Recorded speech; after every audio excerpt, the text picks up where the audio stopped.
अमरवाड़ा में आर पार, साख बचा पाएंगे कमलनाथ या पहली बार खिलेगा कमल?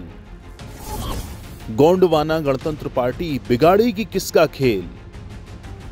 प्रदेश में भले ही भाजपा और कांग्रेस के बीच ही सीधा मुकाबला होता है, पर अमरवाड़ा में गोंडवाना गणतंत्र पार्टी चुनाव में पूरी तरह से खेल बिगाड़ने का काम करती है। महाकौशल की ये ऐसी सीट है जहां पर गोंगपा की वजह से अब तक भाजपा को जीत नसीब नहीं हो सकी है। कई बार तो ये स्थिति रही कि गोंगपा से कांग्रेस को जीत के लिए मुकाबला करना पड़ा है। 3 बार से कमलेश शाह कांग्रेस पार्टी के प्रत्याशी रहे, अब वे भाजपा से चुनाव लड़ रहे हैं।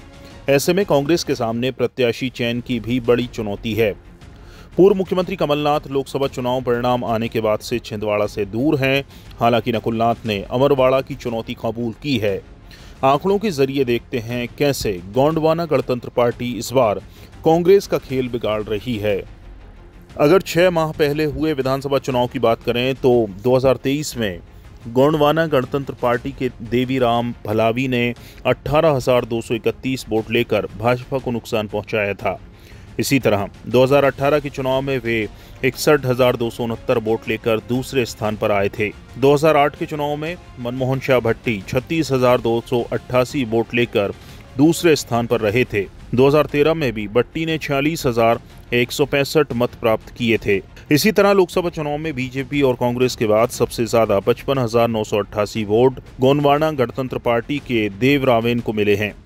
इसमें भी 23,036 वोट अमरवाड़ा विधानसभा से मिले हैं। यदि अमरवाड़ा में गोंडवाना गणतंत्र पार्टी को मिले वोट और कांग्रेस को मिले वोटों को जोड़ दें तो ये 1,01,509 होते हैं, जो भाजपा को मिले वोट से लगभग 8,000 ज़्यादा हैं।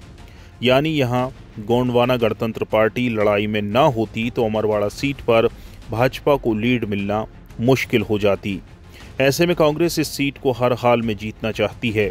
खुद नाथ परिवार ने इसे अपनी प्रतिष्ठा से जोड़ लिया है। अब तक कांग्रेस की जीत में गोंडवाना गणतंत्र पार्टी की बड़ी भूमिका रहती थी, पर अब लोकसभा चुनाव में कांग्रेस की हार के बाद समीकरण बदले हैं और कांग्रेस के लिए यहां से विधानसभा चुनाव जीतना मुश्किल होता दिख रहा है।